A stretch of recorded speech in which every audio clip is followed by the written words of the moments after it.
I shall free you, Queen Rika! Hang on. What's that noise? It's coming from the attic. Let's have a look. Follow me.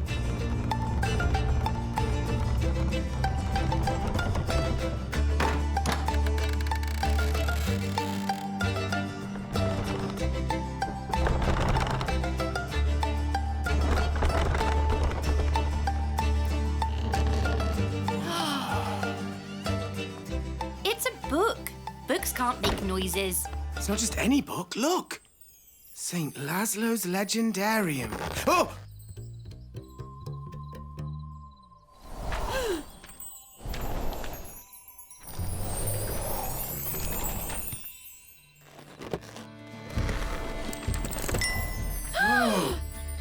Hello, Zete. Hello, Rika.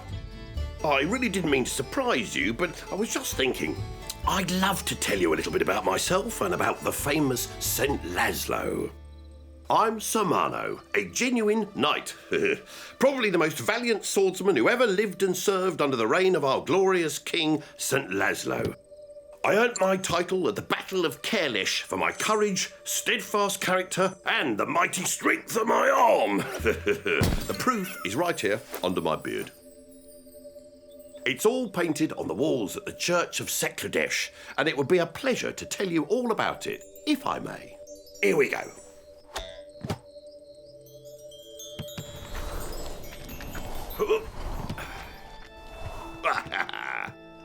Back in the day, very few people were taught to read and write like you two can. So the stories were painted on walls so everybody could properly understand them. Our story begins with the Cumans crossing through the Radna mountain pass to invade Hungary. They headed west, passing through the mountain range of Mezes. They plundered the land, slaying everyone and anyone who got in their way. They even managed to conquer the fortress of Bihar and burn it to the ground. But that's not all. They gathered at the fortress of Varad, ready to tear that apart too. And that's when the bishop realised that the Cumans had managed to kidnap his daughter. Well, frantically, the bishop searched for his daughter, but she was nowhere to be found. King Solomon heard about the kidnapping, gathered his army and set off for the fortress of Varad. As soon as Laszlo's brother, Prince Geza, heard the story, he too gathered his army and set off for the same destination, as did Prince Laszlo. And that's where I come into the story. The bishop was overjoyed to see our three armies and gave us all his blessing. King Solomon and the two princes, Geza and Laszlo, sent out spies to discover which way these barbarians planned to go next. They soon learned that the Cumans were heading for Radna. King Solomon and the princes decided to secretly wait for them at the fortress of Doboka and then ambush them. And that's exactly what we did. Just here, on a hill next to the village of Kerles, we blocked their way and a great battle commenced. This is not just legend. It really did happen. It's no exaggeration to say that the whole of Europe was buzzing with this story. In fact, it was so famous, it even reached Rome. Ooh. Have a look. Here's the River Danube, and this is present-day Budapest. Here's the River Tisza, that's the town of Debrecen, and here is Nagyvarad. The source of the River Maros and the River Olt lies here in Szeklerland, and there lies the famous town of Kolozsvár. And here, between Beszterce and Regan, is where the famous Battle of Kerles took place. This mighty campaign was portrayed on the walls in every church across the Carpathian Basin. That's why I brought you here to the Church of Szeklerland to show you this beautifully preserved medieval wall painting.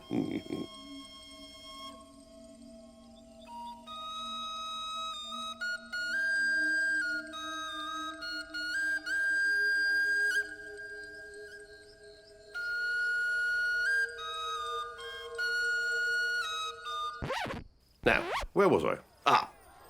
As I was standing by Prince Laszlo, a mighty Cuman seized a beautiful girl and sat her in his saddle.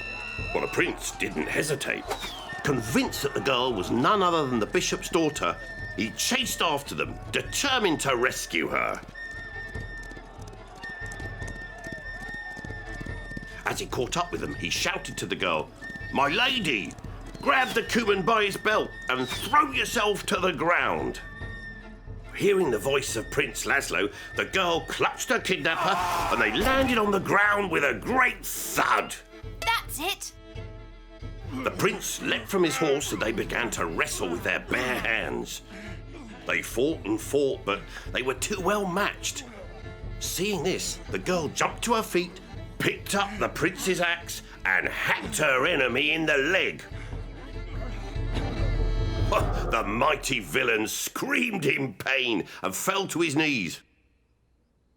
The prince grasped his hair and the girl swiftly swiped the axe through his neck.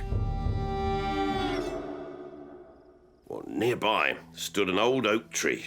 Tired from the fight, Laszlo and the bishop's daughter rested in its shadow. He hung the axe on a branch and lay down, his weary head upon the girl's lap.